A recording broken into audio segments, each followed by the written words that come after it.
The TGIF crossover is back. Marc Farzetta is joining me on Good Morning NFC East. I found out Mark is a Perfect Strangers fan over Family Matters. That's a little black eye there, but that's okay, Mark. I was too young for Perfect Strangers when it came out. Perfect Strangers is a go-to reference for my brother and I. We both grew up with the show. Even with the first set they had that was just below or above, I can't remember. I think it was below the Family Matters, because Family Matters was essentially a spin-off from Perfect Strangers, which is, to me, I think it says a lot about how great those shows were. By the way, didn't you think it was funny how Family Matters was basically, it's a spin-off of Harriet, and it's supposed to be about Harriet and her family, and right. Yes, it becomes the Steve Urkel show. It becomes a Steve Urkel show, and I remember watching an interview, because you and I are way too invested and interested in this, Jamal White said he never wanted to do Stefan. Never wanted to do the character. I love Stefan. I thought Stefan was an awesome character. Yeah, just change it up a little bit. Throw the curveball every once in a while. A great show still, but still, I think Perfect Strangers was the perfect show. But before I actually get into football talk here, one of my favorite lines in Family Matters is when Harriet goes to Steve, when he first turns to Stefan. Steve, do your parents like the real you? They like the new you? He goes, of course. They finally introduced me to my grandparents. I never laughed so hard as a kid when he actually said that. But there were some really good sneaky lines in all those shows back in the day, certainly. His parents literally moved to Russia because they didn't want to be. It's great. The middle season of Family Matters are classic, but I could go on about that.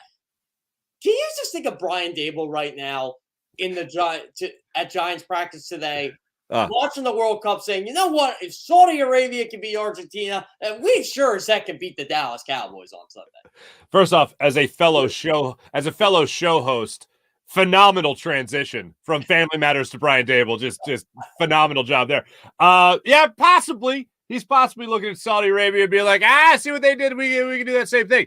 And the thing is, though, with the Giants and Brian Dable, I don't know how many underdog stories you could watch, how many things you could celebrate. I don't think it's going to matter if your offensive line is not intact. I know they're missing their starting center. He could miss this game coming up Thursday on short rest coming up against the Cowboys. I know they're missing their starting right tackle as they go into this game as well. They're a banged-up team, and Saquon Barkley needs all the help he can get right now, which is something I didn't think I'd say about Saquon Barkley. They only had 22 rushing yards against the Detroit Lions in that game in a loss, one of the worst rushing games of his career, fourth lowest yards per carry in his career at 1.47. So, and Daniel Jones was their leading rusher with 50 yards. So they're going to need a lot of help in order to get that ball rolling, and I hope Brian Dable can find that perfect analogy to help motivate his team, because they're going to need every ounce of motivation to beat this Cowboys team. By the way, they might be down their backup right tackle too. Yeah, it's weird, right? Because you felt Saquon Barkley was going to feast Sunday, and then Aleem McNeil basically destroyed the Giants' corpse of an offensive line. I didn't even think Saquon Barkley played bad. It's just the stats look like he played bad because they couldn't run the ball. And it doesn't feel like with the Giants, it's very simple. You stop Saquon Barkley and you stop this team. Yeah, absolutely. And my opinion is Saquon Barkley, since he's been in the league all around, has been the most talented back. Other guys get better stats, speaking of stats, and they have certainly accomplished a hell of a lot more than Saquon Barkley has, and he has had his share of injuries. But, man, Saquon Barkley just reminds me of a classic running back. Not that guy that is the four down back that's out there, punching it through the line of scrimmage every single play, but just in terms of, finesse, speed, quickness, hands. He brings everything to the table. I love watching Saquon Barkley play football, especially when it's not against the Philadelphia Eagles. And I'm really loving watching him play against the Cowboys this coming Thursday on Thanksgiving. And I hope that's an extra added treat for what he can bring to the table against the Cowboys in this game. But you're right.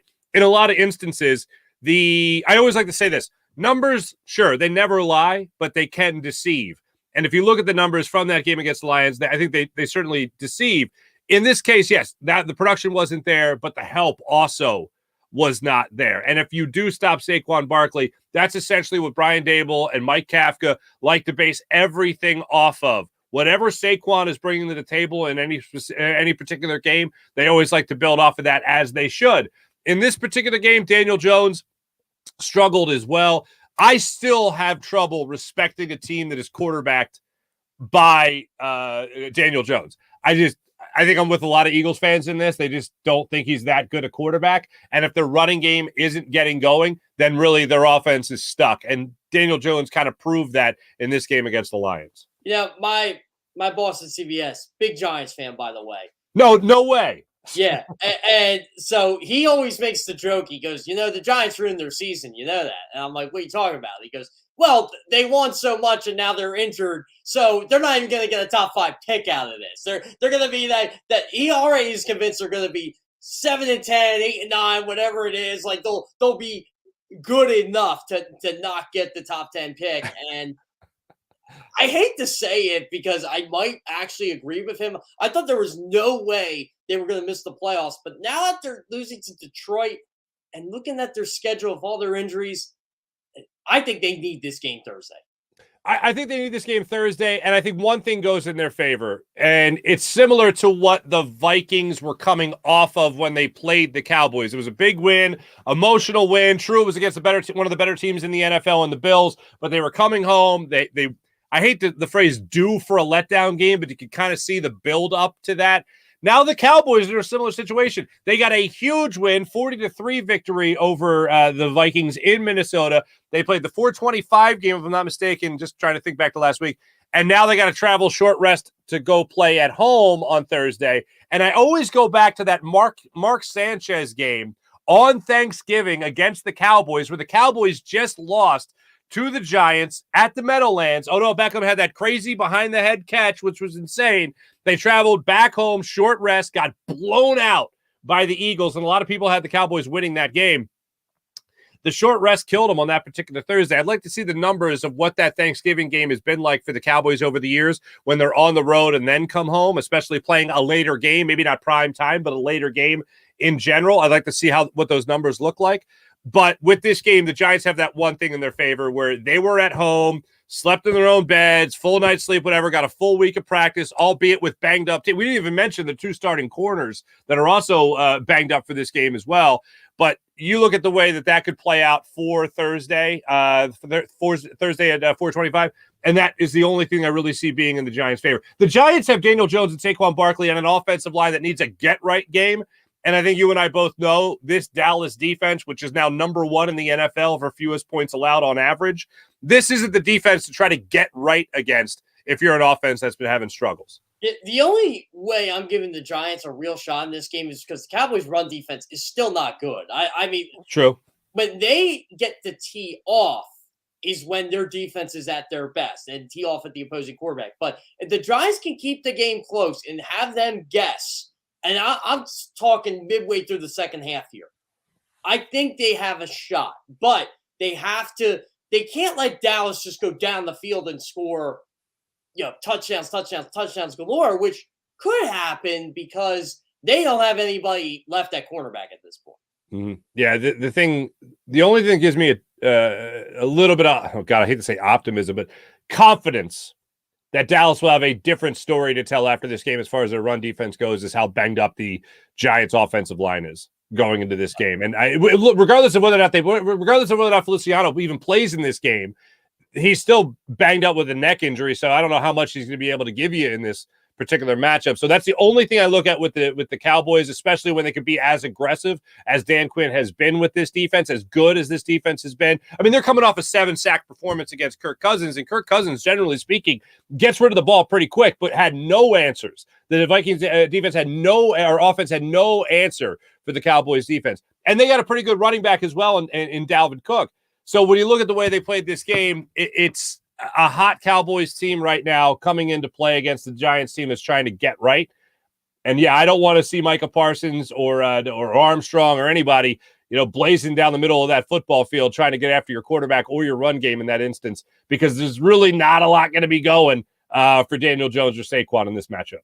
The Vikings are the first 8-2 team or better in NFL history to have a negative point differential through 10 games. Are they fraudulent? The Vikings? Hell yeah. I mean, but here's the thing. Fraudulent is interesting, I think, because okay, I got more respect for Kirk Cousins than I do Daniel Jones. But I mean, it's the old Denny Green line. They are who we thought they were. Kirk Cousins is who we think he is. So the overrated idea or the fraudulent idea, I think if he gets to the playoffs, he's just going to choke. I think if he gets in a meaningful situation where you have the opportunity to build on an incredible win against the Bills, you're going to choke 3 points by that offense. Justin Jefferson shut down for the first time since the Eagles faced them. I mean, it was incredible. It's a little ironic, isn't it? Yeah, absolutely. The overhyped machine that surrounds Kirk Cousins. I understand who he's throwing to. I understand that. I understand that for the most part, he's usually like a top 10, top 5 completion percentage quarterback, distributes the football well, sees the field well, gets rid of the football quickly, all that stuff. But when push comes to shove, the Vikings are a team that I don't think scares anybody in the NFC.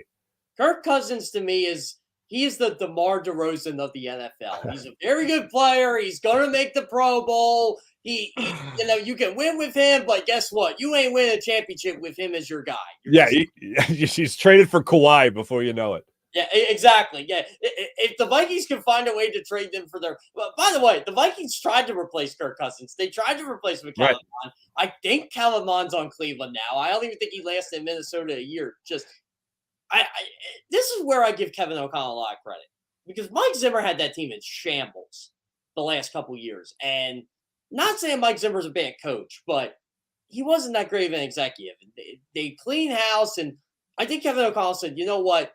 Let's get the ball to my playmakers here. Let's fix up this defensive Ed Donatel. And again, I'm not crazy about Ed Donatel as a defensive coordinator, but he's doing a good job this year. And now all of a sudden, it feels like, okay, the Vikings are better, but you can't just put them on the Eagles, Cowboys, 49ers level. No, I certainly don't think so. And look, I think Tony Pollard has been doing a great job over the last couple of weeks of really solidifying himself as a go-to guy in that Cowboys. He's not that good. All right, the Vikings defense made him look like he was, Christian McCaffrey out there leading the team in rushing, leading the team in receiving, a couple of touchdown receptions as well. Like, he's good, but he's not take over a game good. He's not help you establish a 40-point lead type of guy. He's very dangerous. He's good. Elliott's with him. Yeah, certainly, absolutely. But even in games where Ezekiel Elliott struggled or Ezekiel Elliott has missed due to injuries, Pollard has still found a way to really impact the offensive, I don't want to say firepower, but firepower for lack of a better term, and be a consistent target for Dak Prescott or even Cooper Rush when he was in there in the start of the season. So I think Tony Pollard's very good. I don't think he's your number one offensive weapon as he was against the Vikings.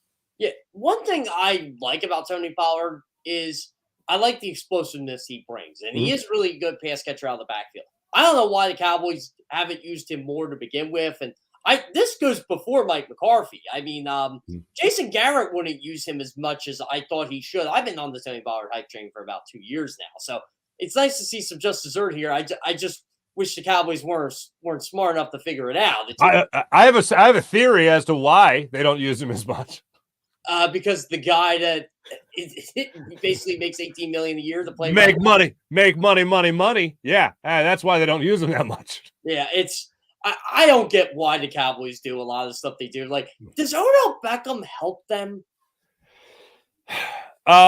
Look, I think Odell Beckham Jr. is still one hell of a wide receiver, and obviously he went in with the Rams last year, and the Rams don't look like a team that even resembles the least bit what was in the Super Bowl last year, let alone winning the Super Bowl last year. But man, I don't want Odell Beckham Jr. to join the Cowboys just because it's one guy that you always have to keep an eye on as an offensive player. I think he's still a very explosive player, to use that term again.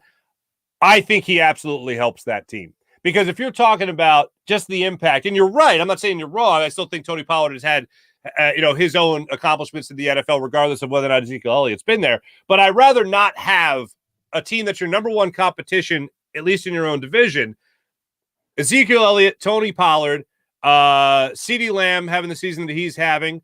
Also beat the Giants in week 3 with his one-handed catch, just as an aside for the Thursday night matchup here on Thanksgiving, or Thursday afternoon matchup. But when it comes to this offense, they already have a lot of weapons. They specifically have a lot of weapons defensively, but offensively, Odell Beckham Jr. is not a guy I want to throw into the mix there. And here's another thing. Dalton Schultz is a pretty damn good tight end. They haven't even got him going yet. So adding another weapon for Dak Prescott is something I'm going to go ahead and not sign off on. And Odell Beckham, I still think, has enough left in the tank to help any offense in the NFL. To me, everybody keeps talking about Cowboys, Giants getting Odell Beckham because they're the big markets. I'm telling people, watch out for the 49ers. I think that is a sexy team for him to go to, and I think Odell for 2 months of the year would be fine sharing targets with Brandon Ayuk, with George Kittle, with Christian McCaffrey, because he's looking at that team and saying, this team's good. They got a really good defense. They got a great offensive line. The quarterback gets me the ball. Oh, by the way, everybody wants to rag on Jimmy Garoppolo is fine. But do you ever notice Jimmy Garoppolo gets you the ball right where you need to get it? That's why the 49ers are so many yards after the catch. Mm-hmm. Yeah, he hits him in stride. He absolutely hits him in stride. The other thing is, it's not a bad plan by a football player to sit out the vast majority of a season and be like, all right, who's a good team? Oh, the 49ers. Oh, the Cowboys. I'm going to join them and try to win a Super Bowl. Oh, the Rams last year. I'm going to join them and try to win a Super Bowl. It's not that bad. I mean, Linval Joseph and Ndamukong Suh here in Philadelphia sit out most of the year. Ndamukong Suh, he picked the Eagles over the 49ers, so just keep that in mind. There you go. I mean, think about this. A lot of the young, there's talk over the last couple of years about younger guys retiring, guys before the age of 30 because they're worried about CTE, and I get it. But, maybe the better plan is to just, sit out half a year. Almost have the, load management that they have so often in basketball. Maybe have that in football. Maybe these guys have really cracked the code. Maybe Joseph, Suh, Beckham, maybe those guys have cracked the code on this. Oh, latter stages of my career, let me just hang out a minute, and then I'll jump in maybe in week 13 for whatever team needs a stud wide receiver or defensive tackle. Not a bad plan. Isn't football more fun for those guys when you don't have to go to the training camp? You don't have to go through the offseason BS. You kind of get to do your own thing. You get to sit around. You're not going to get paid what you should be getting paid. And also, I'll take the veteran minimum deal. I'll go play for the contender. Yeah, I'm sorry. I could do appearances for the rest of my life as Super Bowl champion Ndamukong Suh or Linval Joseph, whatever. And here's the other part of it that I think is interesting. When you think about guys like Suh or Joseph or Odell, especially last year with the Rams, you think about these guys coming in with fresh legs. And you also think, as you pointed out, not having the annoyance that training camp is. I don't know about you, Jeff, but I played 1 year of organized football. 1 year of organized football. I remember 7. Okay. I remember my buddy telling me, practice sucks, games are awesome. And I was like, well, what could suck about still playing football? Practice, that's whatever. And sure enough, my 1 year of freshman football at Archbishop Wood High School, practice sucked. Practice was awful. It was like, hey, we're going to practice tackling today for an hour and a half. Is that legal? Shut up and practice. Anyway, and that sucked. That did suck. If you're a veteran and you've been hit a bunch in your career from, peewee to high school to college to now your NFL career, yeah, you want to sit out practice. So again, it's a pretty good racket if you can get it to just sit out the first half of the season, including training camp, to your point, and just go out there and try to ball, man. And that's what these guys are trying to do right now. So this is how I treated high school football all 4 years. 8 to 6 training camp, right? We have 4 days. I said, you know what? I'm ticked off. I'm just going to go hit people. That's how I survived the day. Okay. I was strictly a defensive player. Okay. The minute training camp got on, I'm like, all right, finally, I get to hit somebody else. I'm getting tired of hitting my friends. I'm getting tired of trying to prove myself to the coaches. It's like, no, you're still doing that during the year, but it's to a different extent because you're worried about the opponent on Friday. You're not worried about, okay, where should I be? Where should I be here? It's game planning weeks were so much better. The regular season is so much better than all the preseason. You use the preseason stuff to get ready for the season. But once the season comes, it's like, all right, it's game time. Let's go. And that's my experience of football. That's what I enjoy about football the most. And I still treat it like that as an analyst. I hate training camp in the preseason. It's the same story every day, Mark. Every single day. Yeah. So-and-so is an undrafted rookie free agent You're really rooting for in training camp. He's not gonna make the team. Well, you know what? You know what's funny, and I give credit to this guy. I don't know how well you know Dave Zangaro. Oh, I know Dave. Yeah, I like Dave a lot. He really is great. Dave is giddy. He might be the happiest person about training camp just existing, because Dave, in his mind, is going to talk to the next Jason Peters. He's going to talk to the next undrafted guy who's playing one position and then is going to make the Hall of Fame at another position. And you know what? God bless him for it. God bless him for it, because I can't have that mindset. He loves it, looks forward to it, always looks for that storyline. And you're right. A lot of times it's a lot of the same stuff. It's, who's the undrafted guy that's going to come up there and he's going to really make an impact and remake the team, and then we're all rooting for him. Like, who is it? Reed Blankenship of the Eagles this year made the team in the final preseason game. Like, no doubt about it, solidified his spot. Are awesome too. Like, yeah, for me, that's actually why I kind of like spring football as much as I do. Okay. Because you're seeing a lot of these guys actually play game reps. And then, like Taylor Heineke, for example, he gets to the NFL. You're like, oh, yeah, it's Taylor Heineke. Like, I remember he was battling for the Battlehawks, or I forget what AAF team he was playing for at the time. But it's funny to see him as an NFL starting quarterback, knowing like 3 years ago where he was. And he's actually like not half bad. He's not good, but he's not terrible either. Those are cool stories. Or like when John Wolford makes starts for, remember he was on the Arizona Hotshots and the AAF. Wow. That's a pull. Yeah, see, that's the stuff I remember. I remember the stupidest stuff when it comes to football players. Oh yeah, how about Brandon Allen in the Senior Bowl? He had a nice little job out there, 7th round pick. They're out of the Razorbacks. Yeah. Who is the well, Danny Amendola? Everybody seems to forget he was in the Eagles training camp. No, I remember that. I remember. Yeah. Was he traded to the Rams? Or did he just get cut and go to the Rams? I think he was cut. Remember Brandon Gibson? I think he was the one that got traded. Brandon Gibson might have been. You're right. I was like, oh man, the Eagles are 17th wide receiver. This is going to be the best wide receiver core ever. Yeah, like 3 of those guys, like they were good, but not on the Eagles. Right. It's just a weird. Yeah, you're right. Like Dave is really good at that. He's really good at training camp and all those storylines there. I just can't. I'm weird. I can't get that excited. Like, I'm excited for practice. I'm excited for that. But I'm always saying when I see Miles Sanders sweating and Jalen Hurts sweating and heck, even, the Reed Blankenships of the world, they're just dying. And everybody says they don't practice. So I'm like, yeah, they do. It's they are going full strength for an hour and a half. You know how hard that is to do?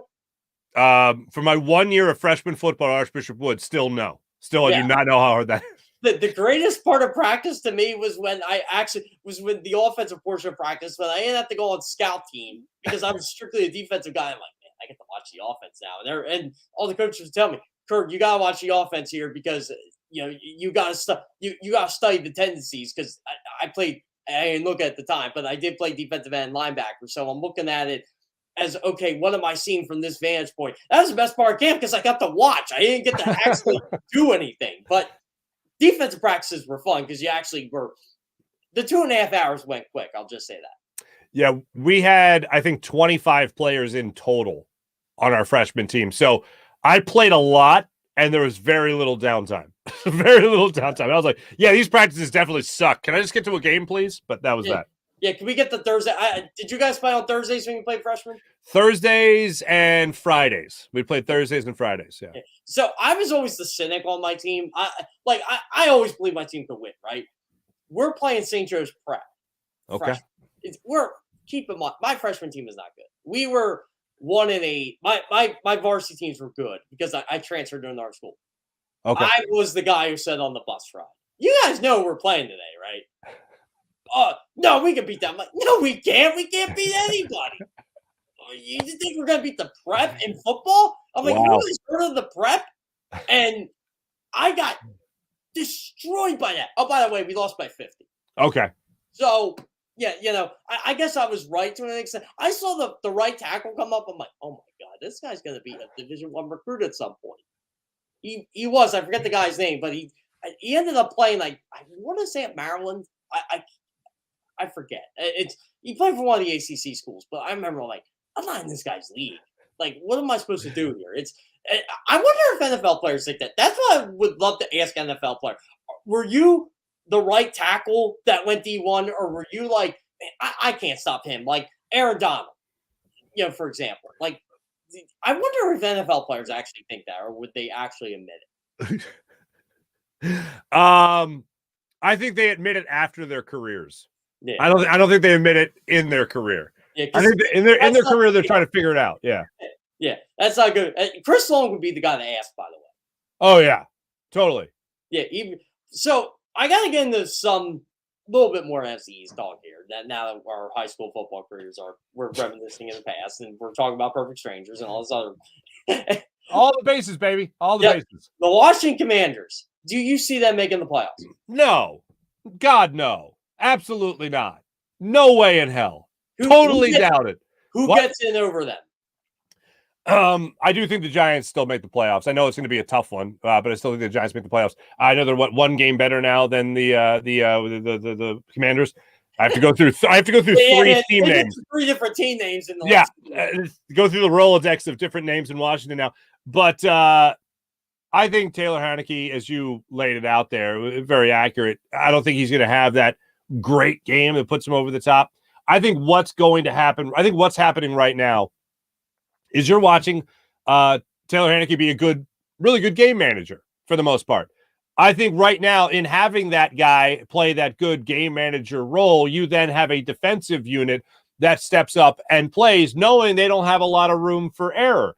I liken it to the Cooper Rush-led Dallas Cowboys, where true their defense isn't as good. The Washington football, the Commanders is not, their defense isn't as good as the Cowboys.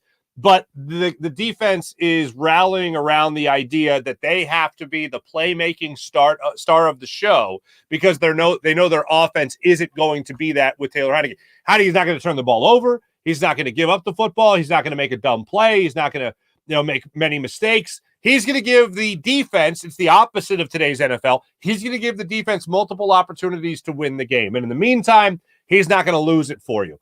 I think that only lasts so long. I think if Cooper Rush had to start another couple of games, then the Cowboys would be even below the Giants and maybe right around with it. Seeing that toward when he started against the Eagles. Exactly. You started to see the clock start to strike midnight, to use that tired expression. But I don't see the Washington Commanders keeping this up as the season goes on. I think they're going to give their fans a nice little rally, a reason to be interested. They'll be in the hunt at the end of the year. But I don't think that they're a team that comes out and makes the playoffs. I think their season comes down to the next 3 games. I think you have to beat the Falcons. You have to make sure you take care of the Falcons to get to 7-5. Then you got Giants by Giants. If they sweep the Giants, I think they're in. If they split, I'll be 50-50. We'll probably be talking about this in a month from now if they split against the Giants. But their next 3 games of their season. They go 1-2, forget. And I said this when they played Minnesota and Philadelphia back-to-back. I said they have to split. It doesn't matter which one they have to split with, but they have to split. And I got to be honest, Mark, they probably should have went 2-0. Probably. The unfortunate thing is that they didn't. And I think the big reason as to why they didn't is because they're just not that good. I mean, I try to look back at how they have played to this point this season and having the quarterback change and all that. I think it's going to be a tough run from here on out for them. Okay, so who are the good teams in the NFL? Because I don't think there are that many. There aren't. There are not that many good teams. I mean, obviously, they started off with the Eagles. I think the Chiefs. I mean, the Bills were a team that could always make their way into the conversation, but unfortunately now with Josh Allen having the issues that he's having with his elbow, I don't think that's going to be a case. And I think the San Francisco 49ers are a team that is a really good football team right now. And their defense, I know everyone wants to talk about Jimmy Garoppolo. You want to talk about Deebo Samuel. You want to talk about Christian McCaffrey. That's all good. But their defense is also one of the best in the NFL as well. So that's something that I think a lot of people overlook with San Francisco. It's not just like Robert Saleh left and that team fell apart.